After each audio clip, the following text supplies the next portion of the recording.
So, Imaginary Scramble is coming soon. Imaginary Scramble is an event with a pretty good crit CE, but that's not why I'm here. I am here to make this video to discuss an even better crit unit from the same event.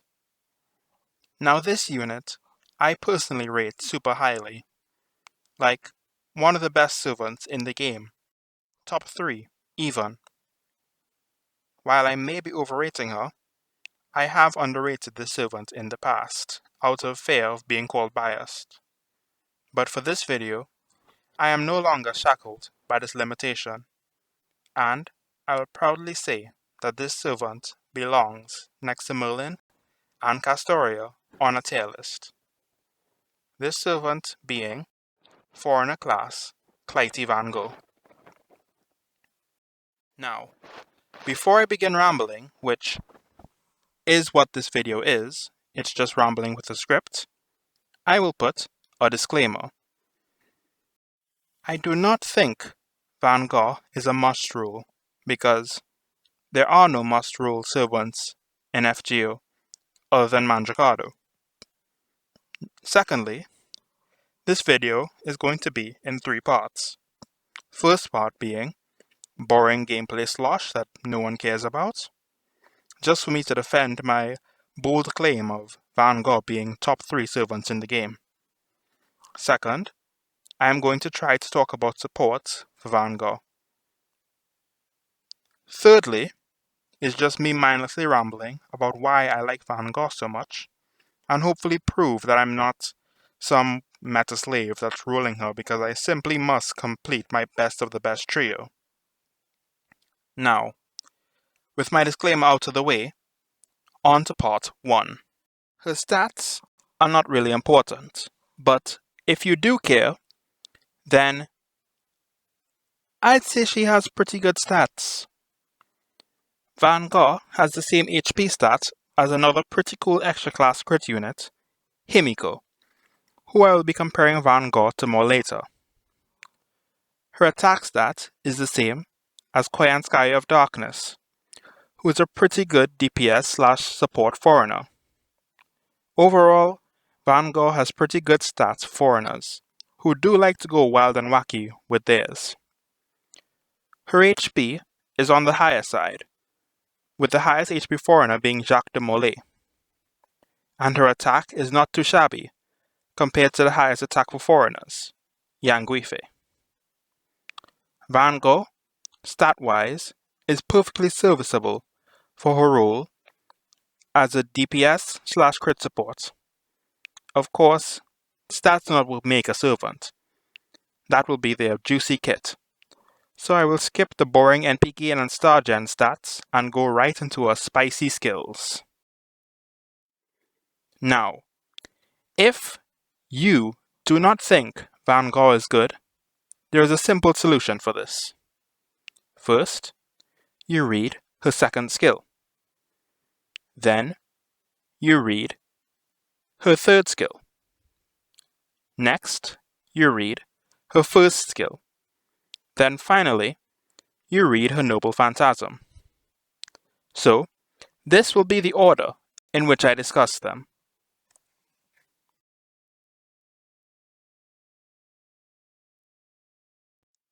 Her second skill reduces the defense of all enemies by 10 to 20% as the only scaling effect with level, other than skill cooldown. The second effect is quick resistance down by 20%, which seems to fool people into thinking Van Gogh is a quick support or a quick unit or only works with quick servants. This is a weird stigma to have against her. It's not even character defining. Her NP is more character defining. This is just Van Gogh has 3 quick cards, so let's just throw a boost quick in there. Anyway, the third effect is a party evade for 1 attack, which, if you know the classics like David and Tristan, you know this is a good effect. It's just a nice top layer of protection to your units to maybe avoid an NP. The last effect is a 300 HP heal per turn, which is small, but it's a nice addition to keeping a party alive.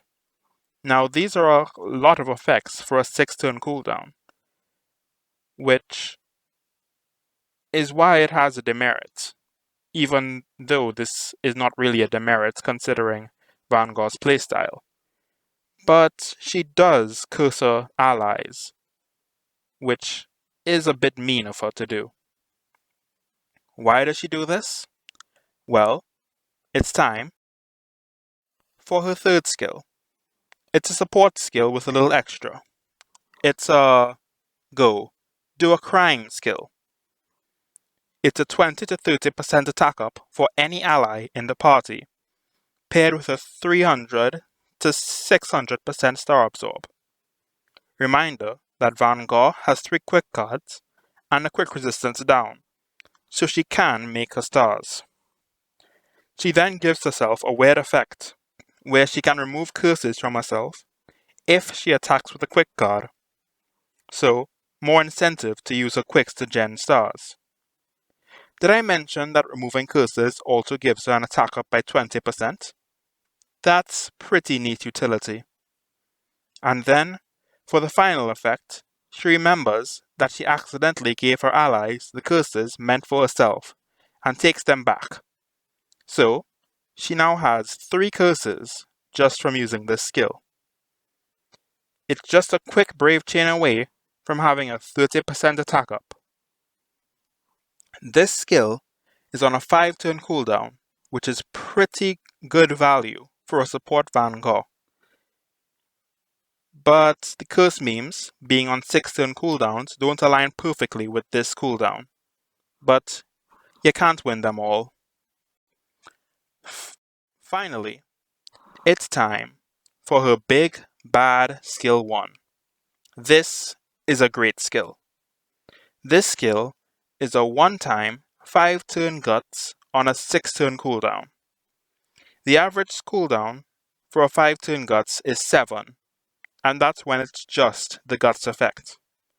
This skill also gives her 3 more curses to turn into attack buffs, then slaps a 5 to 10% battery per curse stack on her. This is a 60% battery on a gut skill, with curses to turn into attack buffs. This skill is the definition of insanity. So now that I have her skills out of the way, it's time for the NP that you're using Van Gogh's 60% battery for, and my personal favorite part of the kit.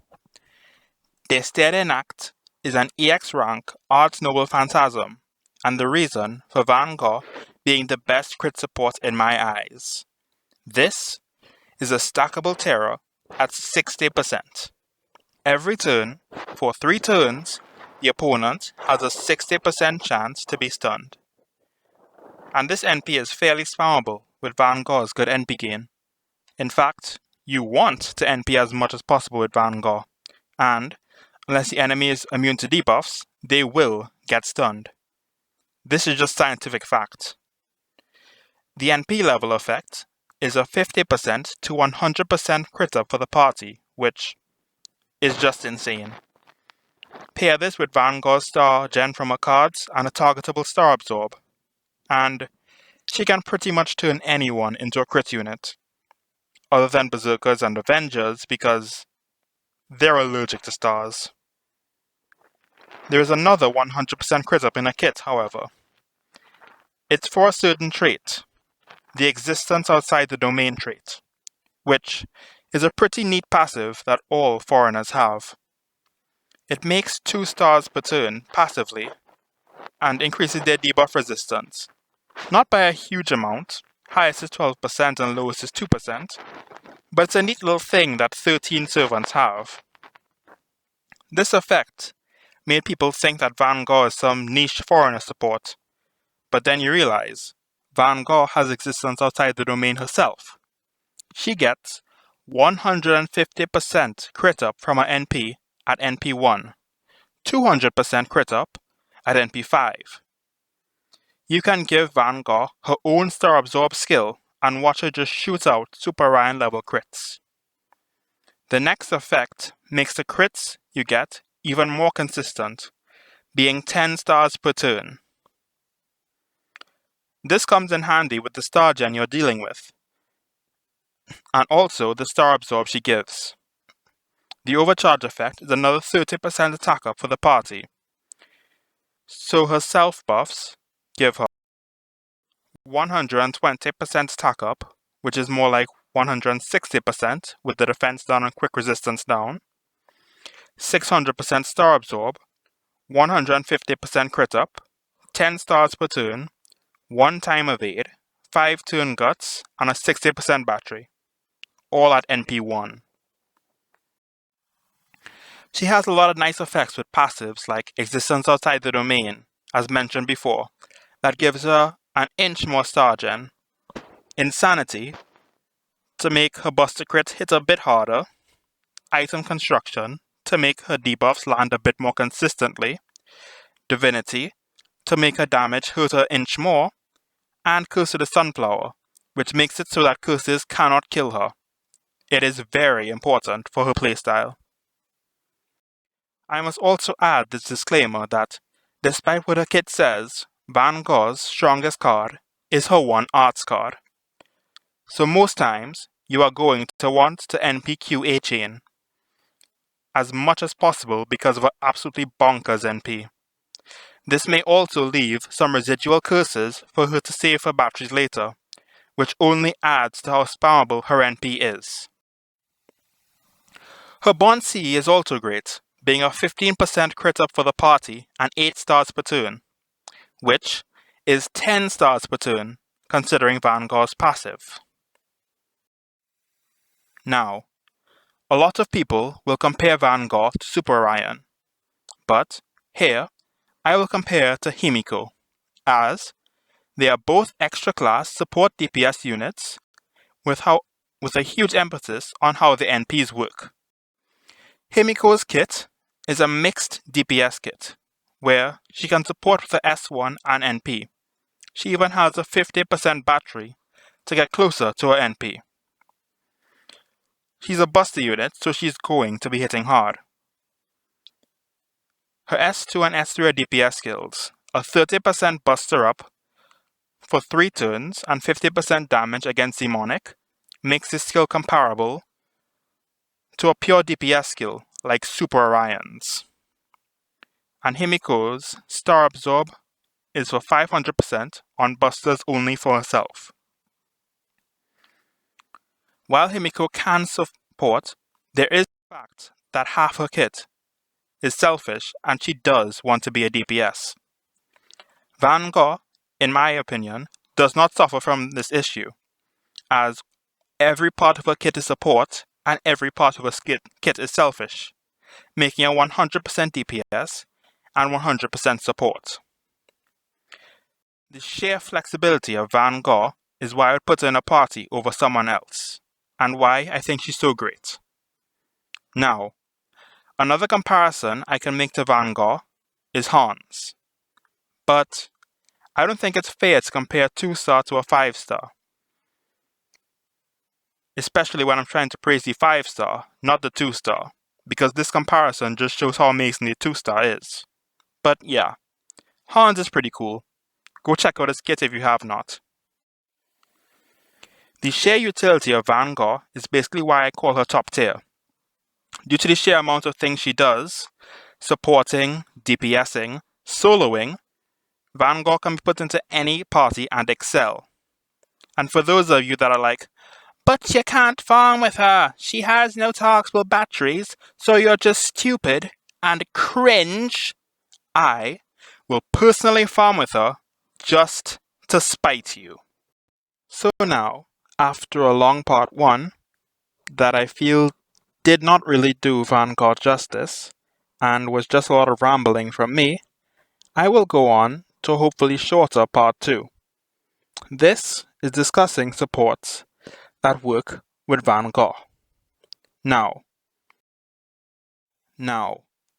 Van Gogh is a servant with 3 quick cards and the Chaotic Evil alignment.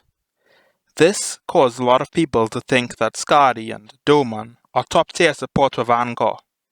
Don't worry, I was one of them once upon a time. And I have even seen people skip Van Gogh because you wouldn't use a quick unit without Scotty. But I am here to put these rumors to rest.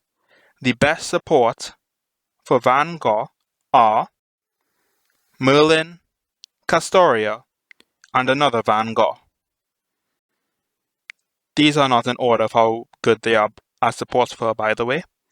I also did not mean for the best Van Gogh supports all to be my picks for top 3 best servants, but I guess it goes to show how good these units are. So the best support for Van Gogh is always going to be a second Van Gogh, as they both give the enemy more terror, which means more survival for both of them. They also toss around more heals and more curses to make their batteries bigger, and also have more attack ups. They also just have more crit ups from having 2 NPs that both give 150% crit up and 10 stars per turn. Honestly, a combo made in heaven. The second is Castoria, who offers a boost to Van Gogh's best card, her 1 arts card, buffs her NP gain, and also has 2 batteries split up, which makes her better for supplying the amount of battery that Clytie needs in a certain moment than some other battery.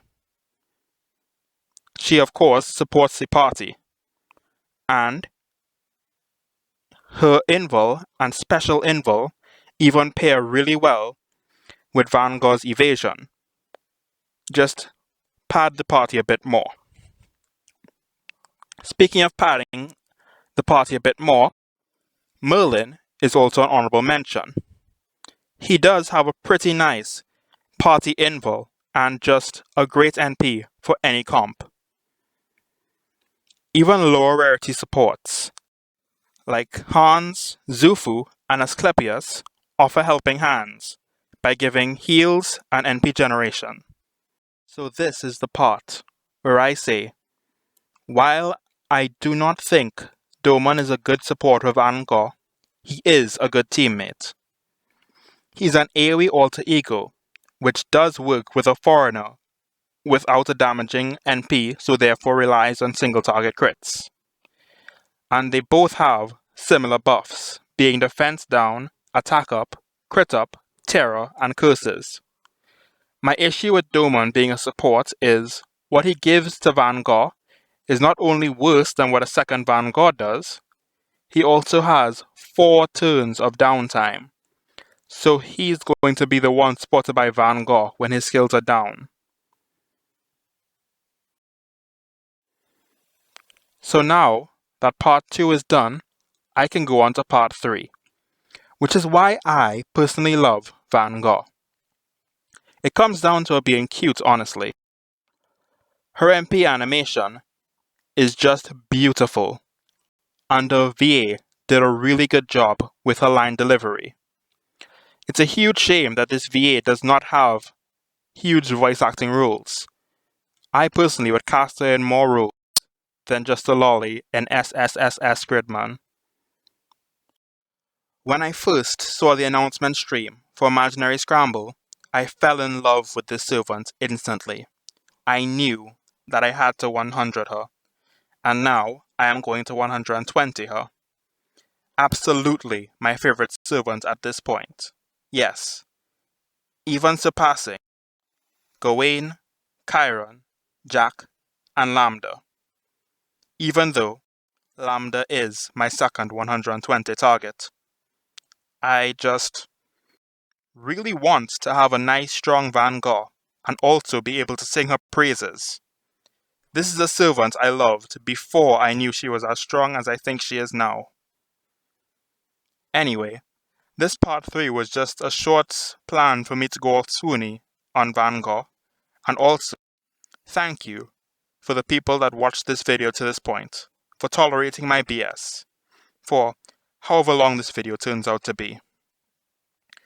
This video was absolutely stressful, and I don't want to do this again, but I am thinking of doing review content in the future, just to talk about stuff I absolutely love, like what this video was, me talking about Van Gogh, who I absolutely love. I think that this was a good exercise in script writing, even though the script may not be the best thing ever made. It's also a good exercise in recording because this took a lot of takes. I don't even know if this is the last take. I hope it is. If you're hearing this, this is the last take. We did it. So, again, thank you for your time, and until I upload again, this is goodbye.